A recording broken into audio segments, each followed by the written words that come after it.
Nah, politik dinasti ini bukan sekedar soal siapa anak siapa, tetapi bagaimana sistem pemilih ini gagal dalam menciptakan ruang persaingan yang adil.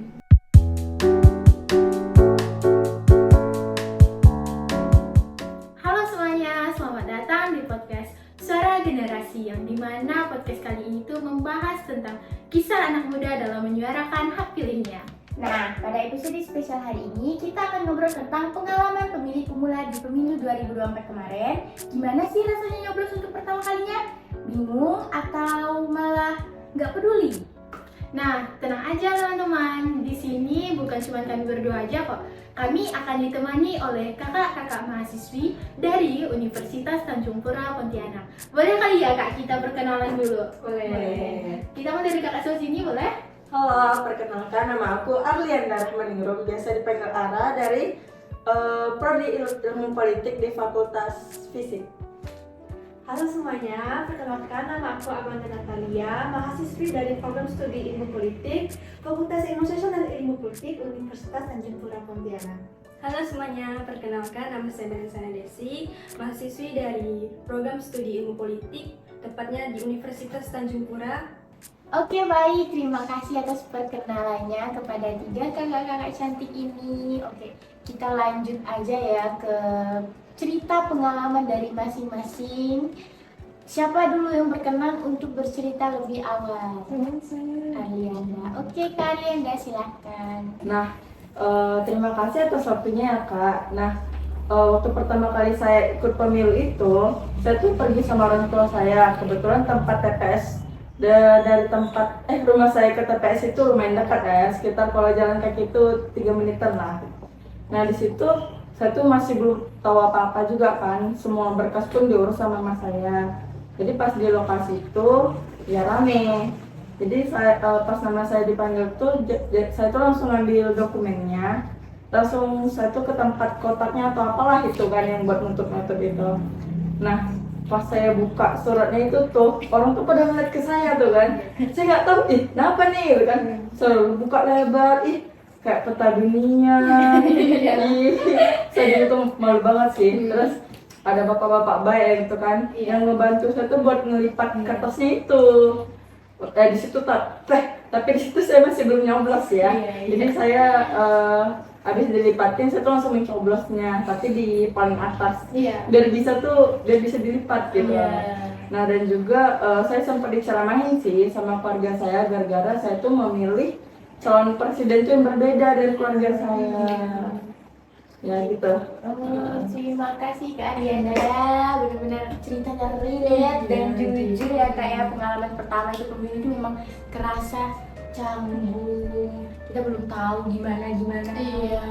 Ditambah kakaknya beda juga pengalaman kan. Tapi justru dari pengalaman itu ada pelajaran yang luar biasa.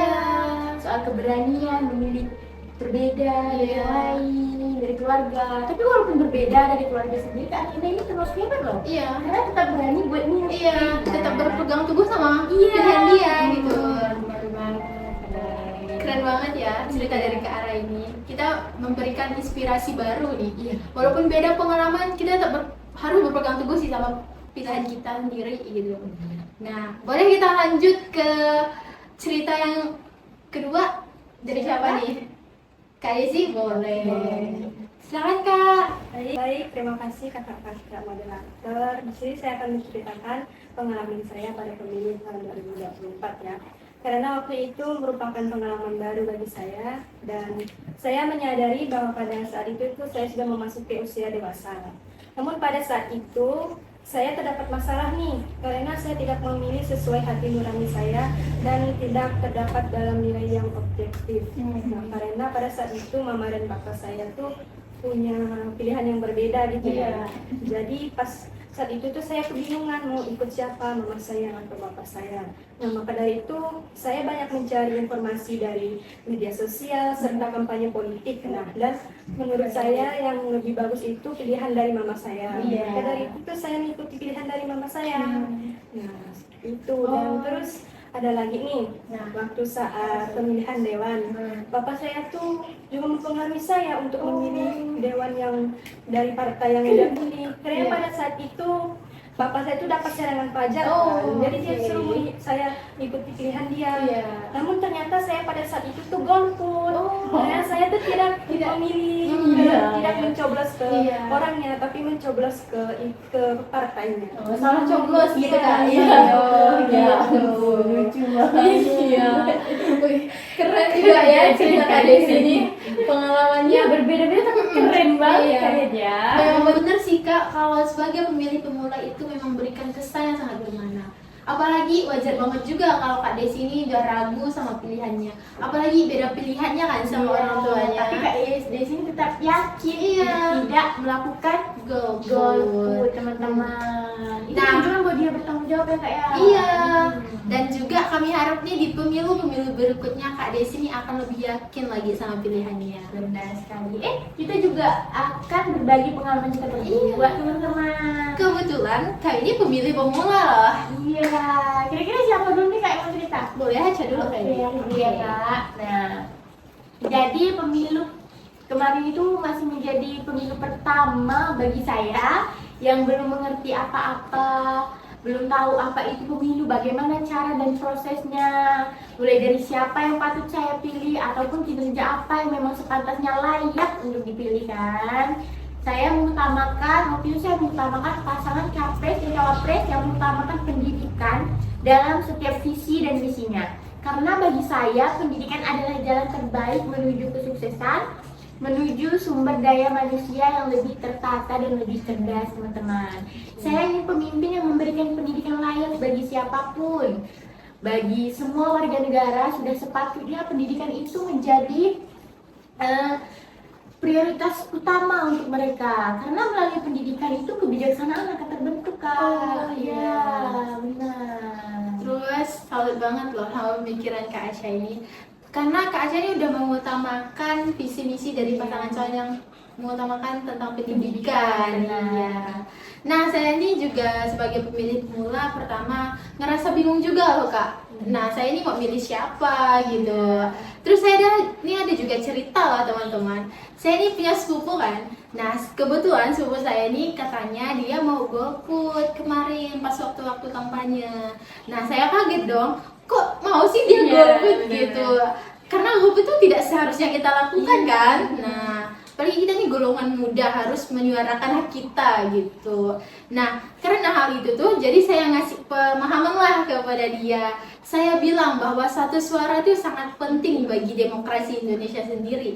Maupun golput atau tidak golput tuh kita tetap merasakan dampaknya gitu Kak. Nah, itulah. Jadi saya jelaskan juga ini tuh didukung dengan Undang-Undang Dasar 1945 pasal 28D ayat 3 yang dimana bahwa setiap warga negara ini berhak memilih dan dipilih dalam pemilihan umum yang jujur dan adil. Nah, maka dari itu tuh partisipasi aktif kita sebagai generasi muda nih maupun generasi milenial gitu harus aktif gitu, dan itu tuh merupakan sebuah tanggung jawab juga dalam membangun masa depan Indonesia yang lebih baik lagi dengan kita memilih pemimpin yang berintegritas gitu. Nah, untungnya setelah saya kasih pemahaman saya nih baik golputnya atau tidak baik golputnya gitu, sepupu saya nih untungnya dia mau gitu pilih dan dia tuh datang juga ke TPS gitu. Nah, sekarang kita balik lagi nih ke cerita Kak Asya tadi. Dia tuh keren banget loh, udah mau memiliki prinsip untuk memilih pasangan calon yang mengutamakan visi pendidikan. Karena kita tahu bahwa pendidikan itu merupakan fondasi utama untuk membangun masa depan Indonesia gitu. Benar sekali Kak Nini. Pendidikan sangat penting ya teman-teman buat kemajuan suatu negara. Terima kasih Kak Nini Iya. atas tanggapannya. Boleh kita lanjut ya teman? Kira-kira siapa lagi yang ingin bercerita ini di antara kakak bertiga? Yang dua tadi satu dah. Oke. Kak Amanda. Kak Amanda silakan. Oke, baik Kak Aceh dan juga Kak Andini, terima kasih atas kesempatan dan juga waktunya telah diberikan kepada saya. Jadi di sini saya akan menceritakan pengalaman pertama saya selama pemilihan umum di tahun 2024 kemarin. Jadi saya dan kedua orang tua saya itu memiliki pilihan politik yang berbeda. Ketika saya telah selesai memberikan hak suara saya, ibu saya itu menanyakan kepada saya, kamu pilih siapa?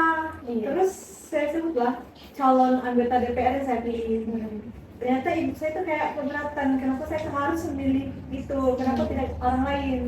Ternyata ibu saya mengatakan calon yang saya pilih itu tuh melakukan praktik uang itu serangan pajak gitu. Iya, iya, senang saja. Terus ibu saya tuh bilang beliau tuh melakukan serangan pajak itu untuk mempengaruhi pemilihannya, agar orang tuh dapat memilih, iya, agar dapat memilih dia.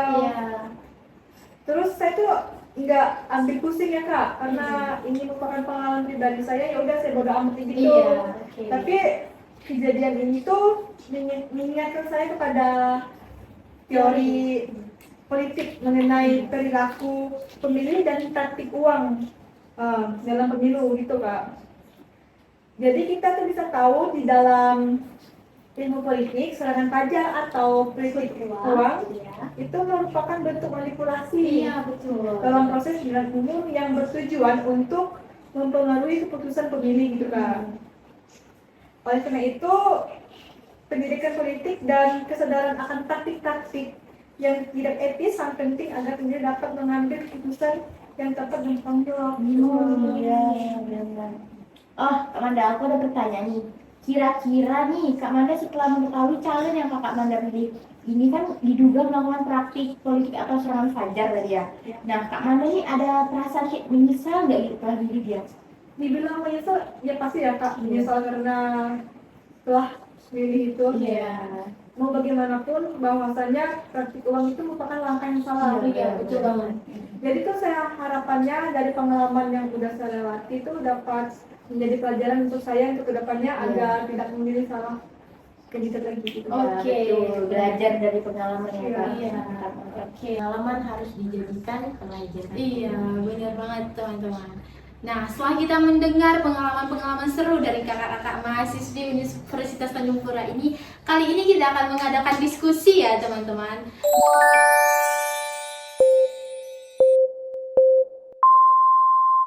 Nah, kita mau tanya ke siapa dulu nih? Kak Desi boleh? Boleh.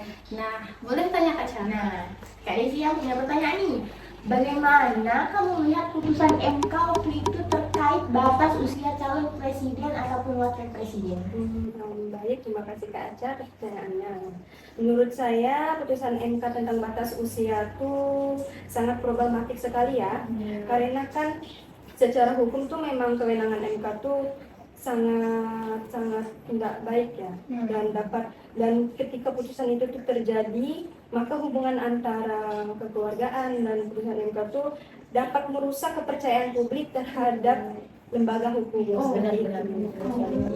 Menarik ya Kak ya. Jadi walaupun prosedurnya sah, tetapi secara etis kita bisa melihat bahwa adanya cacat dalam berpotensi untuk melemahkan legitimasi hukum ya kan, dan proses demokrasi di Indonesia. Begitu bukan maksudnya Kak? Iya.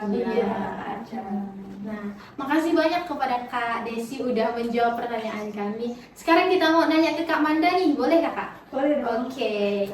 Kak, kita nih udah berbicara tentang politik dinasti. Nah, menurut Kakak sendiri, pada pemilu 2024 kemarin tuh apakah menguatkan atau justru melemahkan demokrasi kita gitu? Jadi gini kak, menurut saya ya, pemilu dari 2024 ini malah memperlihatkan adanya otoritarianisme dalam demokrasi kak. Di situ kita bisa melihat bagaimana elit politik memanfaatkan hubungan kekuasaan mereka.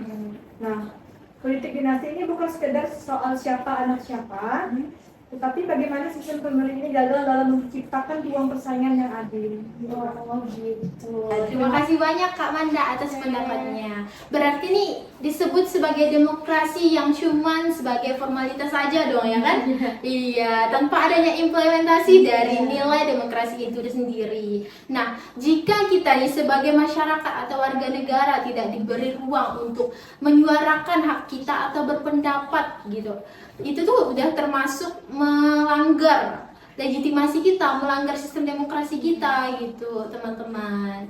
Nah, gimana lagi Kak Aca? Oke, kita ada pertanyaan terakhir teman-teman buat Kak Arianda nih Kak, gimana boleh? Boleh. Oke, nih pertanyaannya bagaimana sih pendapat kakak terhadap peran media sosial atau disebut dengan buzzer dalam proses pemilihan umum kali ini. Nah, sebenarnya peran media sosial itu nggak salah lah ya, tapi justru dapat menghemat biaya kalau menurut saya. Tapi itu pasti ada positif negatifnya lah ya. Jadi itu biasa tuh kebanyakan ada konten-konten viral yang sering salah kaprah gitu loh. Kalau bahasa lainnya tuh disinformasi. Nah, peran buzzer di sini tuh begitu besar dalam membentuk opini publik. Sehingga kita tuh bisa lihat sendiri kan, kemarin banyak sekali debat politik yang kebanyakan disalahgunakan dengan seringnya menyerang isu personal gitu. Nah, disayangkan ya, Iya. karena media sosial yang seharusnya bisa jadi ruang edukasi politik, tapi malah justru jadi ajang propaganda. Iya, benar banget. Hal ini tuh menunjukkan pentingnya literasi di kalangan anak muda Iya. agar tidak mudah dimanipulasi informasi-informasi yang belum tentu kebenarannya. Karena sekarang banyak sekali hoax bertebaran di Iya, mana-mana. benar banget. Kalian harus bisa menyaring berbagai macam Iya. informasi yang kalian terima. Betul. Nah, sekarang udah ya kita diskusinya kan? Iya. Nah, tidak terasa banget gak sih? Iya. Terima kasih ya kakak-kakak narasumber kita atas pendapat kritisnya serta cerita-cerita pengalaman yang sangat menarik. Seru banget ya. Iya kan? Nah, di sini kami menyimpulkan teman-teman bahwa pada pemilu 2024 kemarin tuh masih banyak sekali memiliki hambatan, mulai dari aspek hukumnya hingga manipulasi opini publiknya. Nah, kita sebagai generasi muda itu nggak boleh apatis.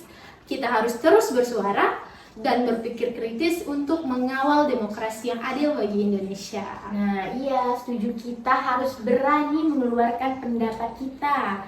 Ada sedikit kata motivasi nih dari aku sebagai pemuda-pemudi, terutama mahasiswa-mahasiswi yang ada di luar sana, teruslah protes pada hal-hal tidak baik yang dilakukan oleh pemerintah.